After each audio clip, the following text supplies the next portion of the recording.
Hello, Senator Gopal and District 11 representatives. My name is Joe Warner from Asbury Park. My family lives in your district. We're constituents and registered voters. This is the first of a series of videos and letters to the editor that you'll be receiving regarding the concept of herd immunity.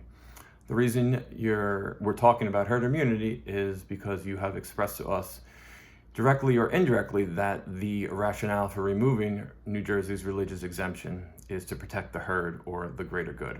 And as constituents, we wanted to share our experiences and our stories regarding the problems with herd immunity, and there are quite a few. So the first one is called the medically complicated, and it's related to what my son Michael's situation is. So I'm just going to read it. It takes about 90 seconds. And then you can look for another one in about a week from another constituent in District 11 with a little different story about herd immunity. Problems with herd immunity, the medically complicated.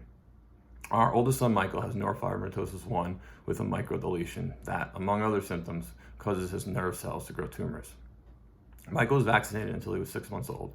A pediatric immunologist and his pediatrician both instructed us not to vaccinate him further. After urinalysis with provocation revealed that the few vaccinations that Michael did receive resulted in alarming levels of aluminum in his tissues, his NF doctors expressed concern. Both NF doctors made it clear that any level of heavy metal was a concern, especially for Michael.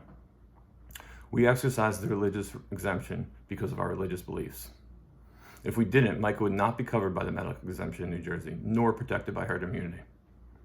He would not be protected by the medical exemption because he does not qualify for the contraindications or precautions established by the Advisory Committee for Immunization Practices. He would not be protected by herd immunity because it is not the infections that he is particularly vulnerable to, but the chemicals in the vaccines. He is vulnerable to the chemicals in the vaccines because all of his nerve cells already have one hit or mutation in the two-hit process for tumor growth.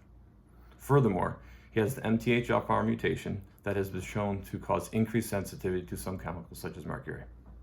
In the case of the medically complicated, of which Michael is one of many, forced vaccinations in the name of herd immunity would cause harm and undermine public health. Sincerely, the Warners from Asbury Park.